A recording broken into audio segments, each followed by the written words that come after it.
Throne and Liberty dropped a lot of news today, and I'm going to sum up what's coming and showcase all the spear skills we got a peek at today. They had a global trailer for the spear as well as a live Korean stream, which detailed a roadmap for what's coming this holiday and going forward into next year for Korea, as well as what's coming to global. So starting off, December 5th is going to be a pretty big content patch for global. We're going to get the new and final T2 dungeon, Torture of Screams, unlocked now, allowing players access to T1 pants for pretty much all their builds. It's the last one that we needed.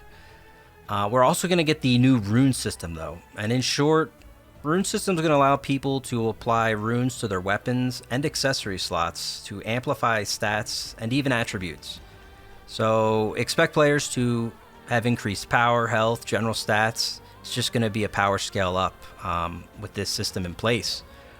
Runes are going to be acquired mainly through doing a harder scaling version of the dungeons that we currently have now with new mechanics. So expect that as well as for PvE content for the 5th.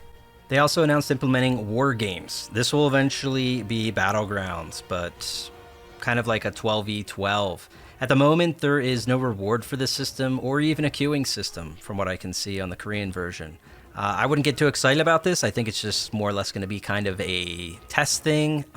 In the future, it's intended to have a queuing system and rewards, but this is kind of a work in progress type thing. So again, manage your expectations on war games. All this will be launching though with the Christmas event, as well as Spear, which is the real headliner for this patch, which really makes December 5th a patch loaded with content, and I'm sure there's going to be absolutely no bugs or issues with this thing.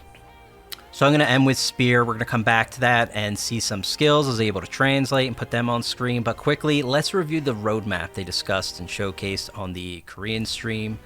There was a lot of assets there, a lot of things translated. And it's worth mentioning that these may also come to global similar time, or they might delay them as they have with some of their other features. But let's just quickly go through what they have there. For January, they discussed the mastery system being reworked in the near future. They said all weapon experience will be totaled and allow for more diverse options and setups. Also mention a transfer of mastery, but all in all, they did spend a lot of time on this system. We're definitely going to come back on this one when I get more details.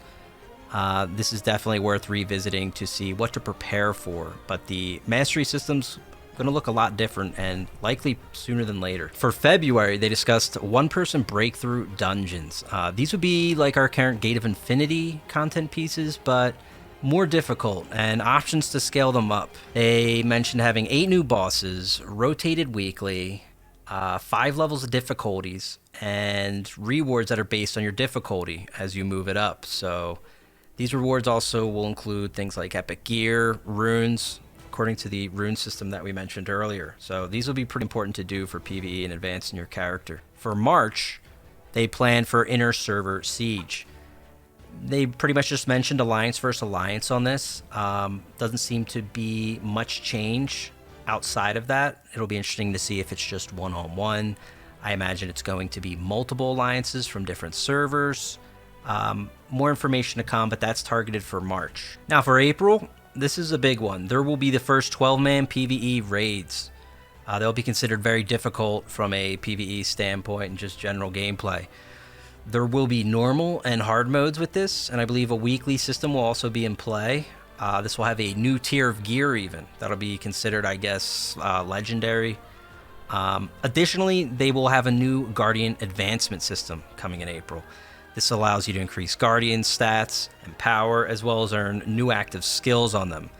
They will be leveled via this new raid system as well, so April will probably be a pretty big patch. Lastly, they discussed a new stat. We may see this sooner than later, I'd imagine. Indomitable. This is a defensive stat. It's going to increase general survival and tankiness. It directly boosts endurance, CC resists, and magic defense, while also boosting maximum and minimum damage when you put points directly into it.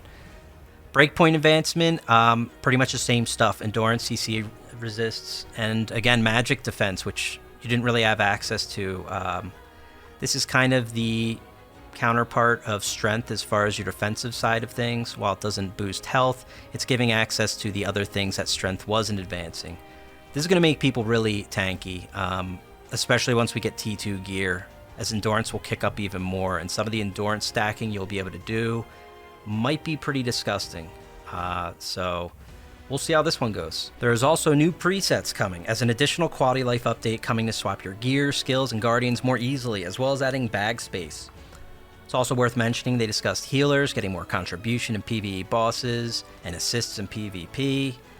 Transmogs for weapons was discussed. That will come in Q1, as well as a housing system they talked about, things like combat dummies to test and measure your actual DPS. It's quite a bit discussed in their Q&A. We'll see what comes when, though. Finally, we'll look at some of the spear skills like the Flame Javelin with the ignition mechanic, which allows for an effective AoE even from range. 이 상태에서 The spear was described on stream as a weapon to be used for brawlers and generally a tanky melee that can get in and cause havoc. Overall, it seems to have a powerful AoE crowd control potential and appears to be focused on breaking apart large groups stacking up in PvP. But it still has group buffs as well, like increases to heavy attack being mentioned, so it'll still retain unique utility in PvE. What its real damage will be like for PvE, we'll see, but there's definitely a focus on building weakness stacks and debuffs to amp its potential damage, allowing it to still be effective in PvE content. Beyond that, it has crowd control resistances, so paired with Sword and Shield, it'll allow it to dive into piles and cause a lot of crowd control. It has increased damage synergy through passives with two-handers, so it'll also excel with greatsword, bows, and staves. It causes burning that may synergize with staff and additional stuns that will excel with greatsword combos.